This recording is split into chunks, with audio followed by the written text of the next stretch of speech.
Savaşın 34. günü geride kaldı. İstanbul'da barış müzakereleri sürerken silahlar biraz da olsa sustu Ukrayna'da. Moskova, Kiev ve kuzeyindeki Çernigov bölgesinde operasyonlarını azaltma kararı aldığını duyurdu.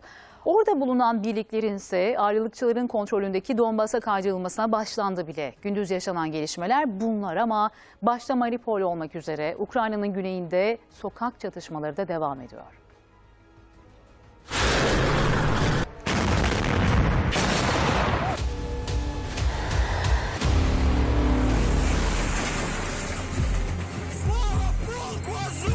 İstanbul'da diplomatik çözüm için müzakereler sürerken sahada da sıcak çatışmalar devam ediyor.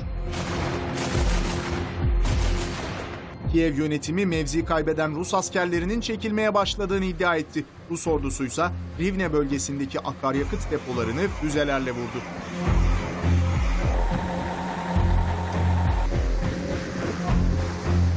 Mariupol'de deyim tam da yerinde, taş üzerinde taş kalmadı. Rus zırhlılarının girdiği kentte sokak savaşı yaşanıyor.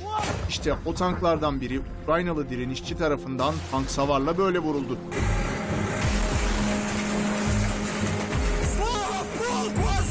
Moskova, başkent Kiev ve Çernigov'daki operasyonları azaltma kararı aldı. Irpin kentinin kontrolü tekrar Ukrayna ordusunun kontrolüne geçti. Bölgedeki Rus askeri birliklerinin bir kısmı da ayrılıkçıların bulunduğu Donetsk ve Luhansk'a kaydırıldı.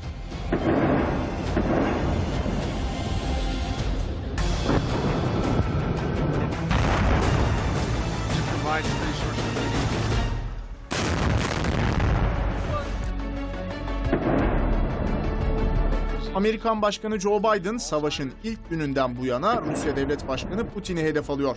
Hafta sonu yaptığı açıklamalarda Rusya'da rejim değişikliği çağrısı yapmakla eleştirilmişti. Bu iddiayı reddetti ama geri adım da atmadı. I want to make it clear. I wasn't then, nor am I now, articulating a policy change. I was expressing the moral outrage that I feel, and I make no apologies for it.